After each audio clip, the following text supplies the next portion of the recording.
Hakim-Hakim bab 3. Inilah bangsa-bangsa yang dibiarkan Tuhan tinggal di situ untuk menjadi ujian kepada orang Israel, yaitu orang Israel yang tidak mengalami satu perang Bani Kanaan pun, agar keturunan orang Israel yang belum pernah mengalami perang diajar mengenai peperangan. Bangsa-bangsa itu ialah 5 orang raja Bani Filistin dan Bani Kanaan, Bani Sidon, dan Bani Hewi yang mendiami pergunungan Lebanon, dari gunung Baal Hermon merentas ke Hamat. Mereka di situ sebagai ujian bagi orang Israel, demi mengetahui sama ada mereka mentaati segala perintah Tuhan yang diberikan melalui Musa kepada nenek moyang mereka. Maka orang Israel bermastautin dalam kalangan Bani Kanaan, Bani Het, Bani Amori, Bani Feris, Bani Hewi, dan Bani Yebus. Mereka mengawini anak perempuan bangsa-bangsa itu dan menyerahkan anak perempuan mereka kepada lelaki bangsa-bangsa itu. Mereka juga menyembah Tuhan-Tuhan mereka. Lalu orang Israel berbuat jahat di mata Tuhan, dan mereka melupakan Tuhan, Allah mereka, dan menyembah Baal dan Asyera. Atas amarah Tuhan terhadap orang Israel, mereka terjual kepada Kushan Rishataim, Raja Aram Mesopotamia, yang menguasai orang Israel selama 8 tahun. Apabila orang Israel berteriak meminta pertolongan daripada Tuhan, maka Tuhan membangkitkan Otniel, anak Kenas, adik Kaleb, untuk menjadi penyelamat bagi orang Israel. Roh Tuhan turun ke atas dia, dan dia menjadi hakim kepada orang Israel. Dalam peperangannya, Tuhan menyerahkan Kushan Rishataim, Raja Aram, ke dalam tangannya, lantas dia berjaya menumpaskan Kushan Rishataim.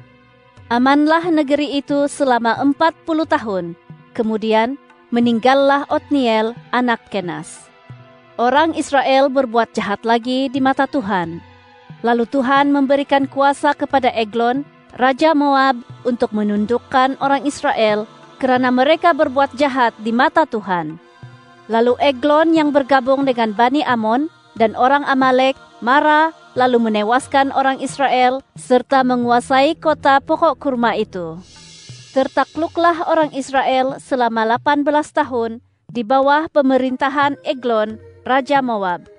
Maka orang Israel berseru meminta pertolongan Tuhan, lalu Tuhan membangkitkan bagi mereka seorang penyelamat daripada Bani Benyamin, yaitu Ehud, anak Gera, seorang yang kidal. Melaluinya, orang Israel mengirimkan Ufti kepada Eglon, Raja Moab. Ehud pun membuat pedang sepanjang sehasta yang bermata 2 yang dilekapkan pada pangkal paha kanannya di bawah jubahnya. Lalu dia mempersembahkan Ufti kepada Eglon, Raja Moab yang berbadan amat gemuk itu. Selepas menyerahkan Ufti itu, Ehud menyuruh para pembawa Ufti itu untuk beredar dari situ. Akan tetapi, dia sendiri berpaling daripada patung-patung berhala di Gilgal itu sambil berkata, "Tuanku, saya ada membawa pesan rahasia untuk tuanku." Kata Eglon, "Diam, nanti dahulu." Kemudian semua pengiringnya keluar meninggalkannya. Ehud masuk dan menghampiri raja yang duduk bersendirian di bilik rumah peranginan itu. Berkatalah Ehud, "Ada firman Allah yang perlu aku sampaikan kepada tuanku." Lalu dia bangun dari tempat duduknya. Lantas tangan kiri Ehud menghunus pedang dari pangkal paha kanannya dan terus menusukkan pedang itu ke dalam perut raja, sehingga hulunya juga tertimbus. Lemak meliputi mata pedang yang tidak dicabut, malah hujungnya menembusi belakang Eglon. Keluarlah Ehud ke serambi, lalu pintu bilik atas itu ditutup dan dikuncinya. Setelah dia beredar, datanglah para hamba raja melihat bilik atas yang terkunci itu, lalu berkatalah mereka, "Pasti tuanku sedang melegahkan dirinya di bilik yang dingin itu." Setelah lama menunggu, mereka bingung lagi bimbang apabila raja terus tidak membuka pintu bilik atas itu. Lalu mereka mengambil kunci dan membuka pintu, lantas menemukan tuan mereka yang tersungkur mati di lantai. Semasa mereka berlengah-lengah itu, Ehud berjaya pergi dari situ, dan setelah melalui patung-patung berhala itu, dia meloloskan diri ke arah Seira. Setibanya di sana, ditiupnyalah sangkakala di wilayah pergunungan Efraim. Lalu keluarlah orang Israel beramai-ramai mendatanginya. Lalu berdirilah Ehud di hadapan khalayak itu. Dia pun mencanangkannya kepada mereka. Ikutlah aku, kerana Tuhan telah menyerahkan Bani Moab, musuhmu, ke dalam tanganmu. Lalu mereka mengikuti dia, lantas menguasai tempat-tempat penyeberangan sungai Yordan ke Moab, dan tidak membenarkan sesiapapun menyeberang. Pada waktu itu, mereka menghapuskan kira-kira 10.000 orang Bani Moab. Semuanya tegap dan tangkas belaka, seorang pun tidak terlepas. Maka tumpaslah Moab pada hari itu di tangan orang Israel, dan amanlah bumi itu selama 80 tahun. Selepas itu, tampil pula Samgar anak Anat, yang turut menyelamatkan orang Israel, dengan menumpaskan 600 orang Bani Filistin dengan sebatang tongkat penggiring lembu. Hakim-Hakim bab 4. Susulan kematian Ehud, orang Israel berbuat jahat lagi di mata Tuhan. Lalu Tuhan menyerahkan mereka ke dalam tangan Yabin, raja Bani Kanaan, yang bertakhta di Hazor. Panglima tenteranya ialah Sisera, yang diam di Haroset Hagoyim. Orang Israel berseru meminta pertolongan Tuhan, kerana Sisera mempunyai 900 buah rata besi dan menindas orang Israel dengan keras selama 20 tahun. Ketika itu, Deborah, seorang nabiah dan istri kepada Lapidot, menjadi hakim kepada Israel. Dia biasanya duduk di bawah pokok kurma Deborah, antara Rama dengan Betel, di pergunungan Efraim, dan orang Israel mendatanginya demi mendapatkan penghakimannya. Atas panggilannya, menghadaplah Barak, anak Abinoam dari Kedesh di daerah Naftali. Berkatalah Deborah kepadanya, "Bukankah Tuhan, Allah Israel, memerintahkan demikian? Majulah, bergeraklah menuju Gunung Tabor dengan membawa bersama-samamu 10.000 orang Naftali dan Bani Zebulon. Aku akan menggerakkan Sisera, panglima tentera Yabin, dengan segala rata dan bala tenteranya ke arah sungai Kison, dan aku akan menyerahkan dia ke dalam tanganmu." Maka Barak menjawab kepada Deborah, "Jika kamu pergi bersama-sama, aku akan pergi. Tetapi jika kamu tidak bersama-sama, aku tidak akan pergi." Jawab Deborah, "Baik, aku turut. Namun begitu, dalam perjalanan ini kelak, penghormatan bukan milikmu, tetapi bagi perempuan yang ke dalam tangannya Tuhan akan menyerahkan Sisera." Maka Deborah bangun berdiri dan pergi bersama-sama Barak ke Kedesh. Maka Barak diikuti 10.000 orang daripada Bani Zebulon dan Bani Naftali yang dikerahnya ke Kedesh, dan Deborah juga marah bersama-sama Barak. Adapun Heber, yakni Bani Keni daripada keturunan Hobab, ipar Musa itu, menyisihkan dirinya daripada kaumnya, lalu mendirikan kemahnya sampai sejauh pokok ok di Zaananim, berdekatan dengan Kedesh. Maka Sisera, yang diberitahu bahwa Barak anak Abinoam telah marah naik ke Gunung Tabor, mengerahkan ke semua 900 buah rata besi, serta seluruh rakyat yang bersama-samanya marah dari Haroset Hagoyim ke sungai Kison. Lalu berkatalah Deborah kepada Barak, "Bersiaplah, kerana inilah harinya Tuhan menyerahkan Sisera ke dalam tanganmu. Bukankah Tuhan telah marah di depan engkau?" Lalu turunlah Barak bersama-sama 10.000 orang dari Gunung Tabor, dan di depan Barak Tuhan menumpaskan Sisera serta segala ratanya dan juga seluruh bala tenteranya dengan mata pedang, sehingga Sisera meninggalkan ratanya lalu melarikan diri dengan berjalan kaki.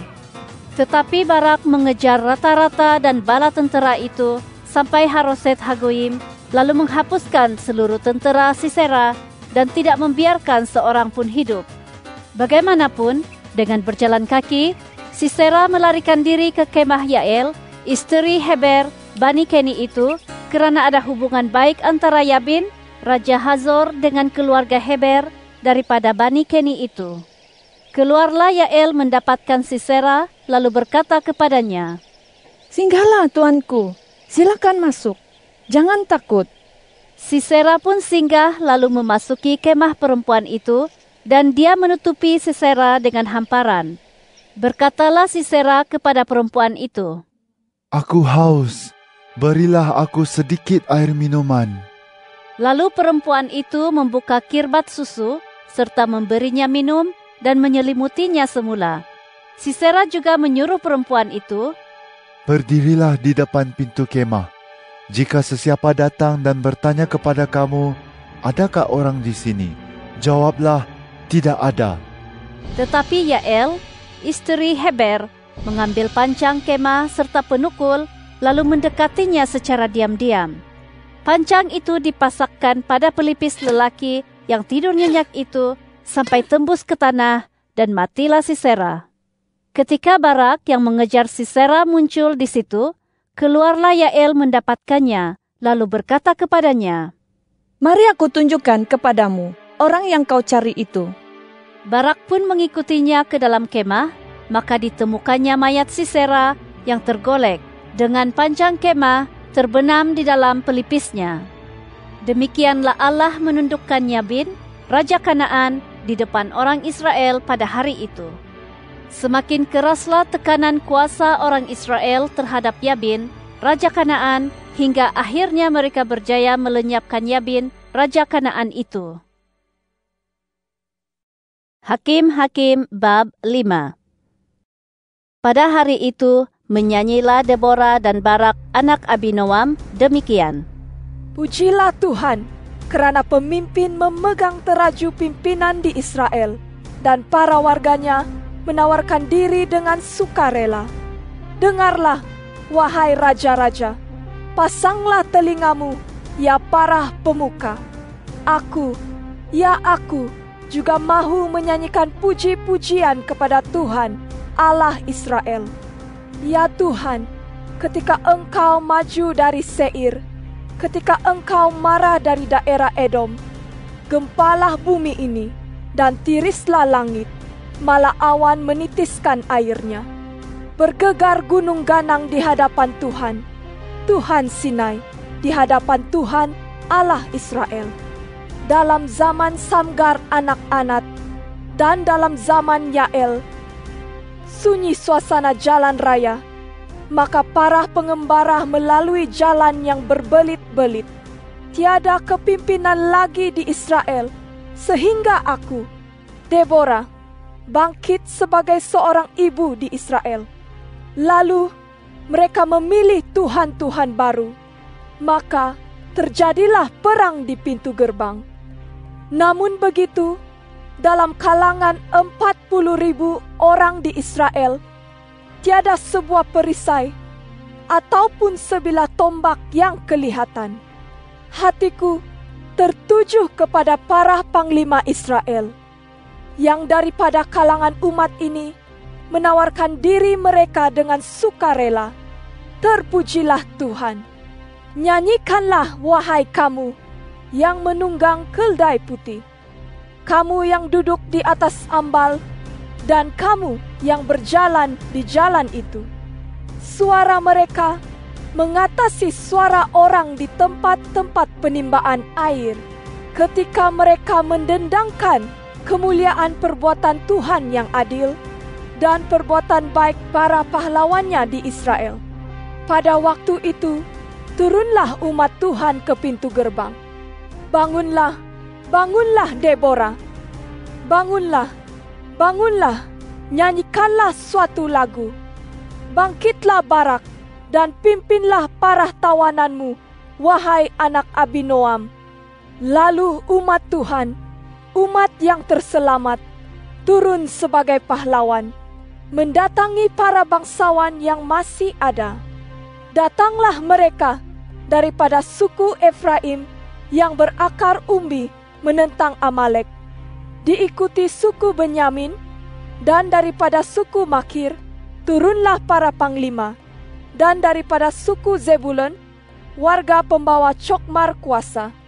Juga para pemimpin suku Isakar menyertai Deborah, Dan seperti Isakar, demikianlah Naftali menyertai Barak. Mereka menyusul dia dan menyerbu masuk ke lembah. Namun demikian, suku Ruben membuat banyak pertimbangan. Mengapakah engkau duduk antara kandang domba untuk mendengar siulan memanggil kawanan ternak? Dalam kalangan suku Ruben masih banyak pertimbangan mereka. Bani Gilead terus diam di seberang sungai Yordan. Dan mengapakah Bani Dan mendiami kapal-kapal? Bani Asher pula di pesisir pantai dan kekal di dermaga. Bani Zebulon pula, bangsa yang berani mempertaruhkan nyawa mereka. Demikian juga Bani Naftali, di tempat-tempat tinggi di padang. Raja-raja datang dan berperang. Kemudian, raja-raja Kanaan berperang di Ta'anak dekat mata air di Megido. Tetapi mereka tidak merampas uang. Dari langit, bintang-bintang yang melalui peredarannya turut memerangi Sisera. Sungai Kison menghanyutkan musuh. Kison, sungai yang terkenal dari dahulu kala itu. Majulah sekuat tenaga, wahai jiwaku. Ketika itu, kedengaranlah derap kaki kuda yang dipacu. Kutuklah kota Meros, sabda malaikat Tuhan. Kutuklah habis-habisan penduduknya, kerana mereka tidak datang sebagai pahlawan demi membantu Tuhan untuk memerangi musuh. Diberkatilah Yael, istri Heber, orang Keni itu, melebihi perempuan-perempuan lain. Dan diberkatilah dia melebihi perempuan-perempuan di dalam kemah. Air diminta orang itu, tetapi susu diberikannya di dalam cawan yang indah dan disajikannya dadi. Tangannya dihulurkan untuk mengambil pancang kemah, dan tangan kanannya mengambil tukul tukang. Lalu dia menukul serta menghancurkan kepala Sisera. Setelah diremukkan dan ditembusinya pelipis Sisera, dekat kakinya orang itu rebah, tewas tergolek. Pada kakinya orang itu tunduk, rebah tewas dan musnah. Dari jendela, ibu Sisera menjenguk dan berseru, "Mengapakah ratanya tidak kunjung datang? Mengapakah derap kuda ratanya belum kedengaran?" Yang paling bijak antara puterinya menjawabnya, dan dia sendiri juga mengulang sebut kata-katanya itu. Bukankah mereka mendapat jarahan dan membahagi-bahaginya gadis seorang dua untuk setiap pahlawan? Rampasan kain berwarna sehelai dua untuk Sisera, kain sulaman aneka warna sehelai dua untuk leher para penjara. Demikianlah semoga binasa semua musuhmu ya Tuhan. Tetapi orang yang mengasihinya, semoga bagaikan matahari terbit dalam kemegahannya. Lalu amanlah negeri itu selama 40 tahun.